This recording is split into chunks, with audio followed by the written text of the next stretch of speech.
So it's been a while since we've taken a look at a case from SilverStone on the review table, but today we are taking a look at the new LD03. It's an ITX case, albeit on the larger end, but it does have a few interesting things going for it, primarily the layout and orientation. You'll also notice that it's on the exterior mostly glass. Here's the front panel, so full glass exterior, and there are some compromises to this approach, but more on that in just a minute.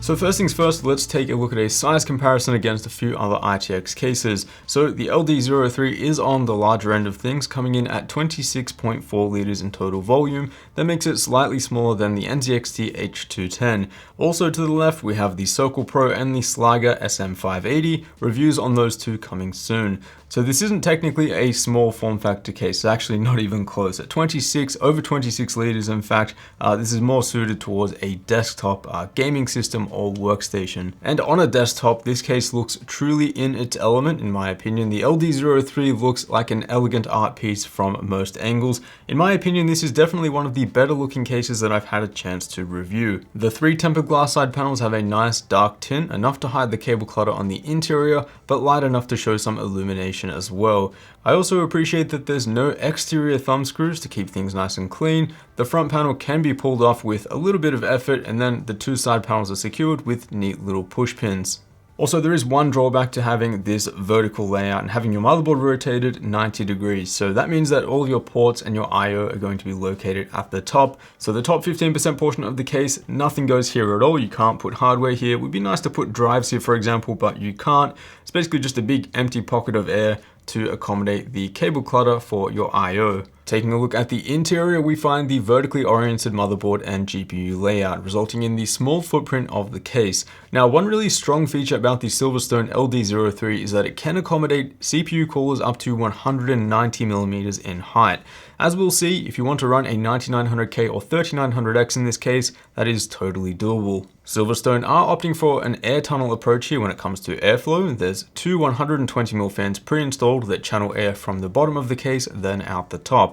Both fans are unfortunately DC fans that are pinned at 1300 RPM though. I'd highly recommend replacing these as they are quite loud. For storage, we've got room for two 2.5-inch drives or a single 3.5-inch drive on the steel panel. I personally would have liked to see storage located somewhere else in this case, as this is visible from the exterior. Building in the LD03 is pretty simple, and I didn't really have any problems at all. Actually, the layout really reminds me of just basically a vertical N-case M1. If you can imagine, if you got an N-case M1, flipped it on the front of the case, that's basically what you're getting here.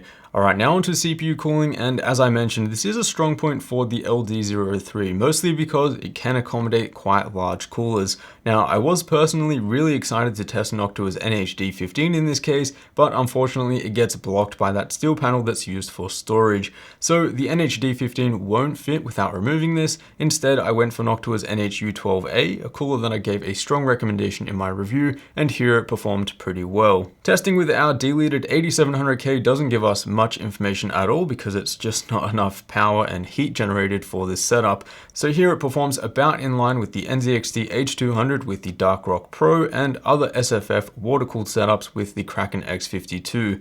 The real test comes when we throw in a 9900K with a mild overclock, where the LD03 can keep up with a water-cooled N-case M1.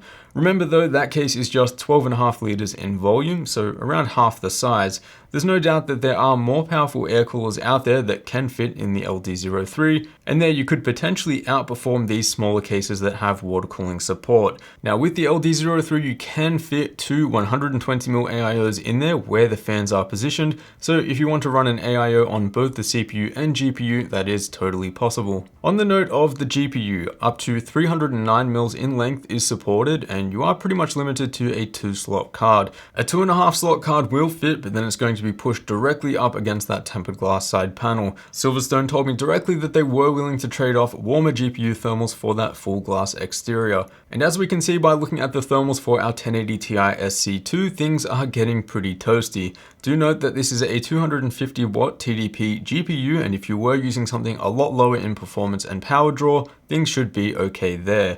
As an example, something like the RTX 2060 should perform okay in here thermally. So here we're seeing a 12-degree drop in thermals when removing the side panels. That is pretty enormous. So the bottom line is that if you do plan on running a power-hungry card in here, like a 2080 or a 2080 Ti for example, make sure that you also have a 120mm liquid cooler attached to that. Luckily though, there is enough room for a 120mm AIO at the bottom of the case in addition to the large tower cooler for the CPU, and that in my opinion would be the optimal cooling setup for this case. So overall, the SilverStone LD03 is a pretty solid ITX offering. For a desktop system, it totally looks the part, although the limitations are pretty strong when it comes to GPU thermals. Again, hybrid cards are recommended here. I think that's pretty much going to be necessary if you're going to be running a 2070 or more. The vertical orientation is also something that I'd like to see expanded on by other companies. I feel like there's a lot more potential to be had there for ITX systems. Now, pricing for the LD03 is not something that I'm totally 100% sure of. For example, in Australia, it's 145 Australian dollars, which translates to about 100 US dollars.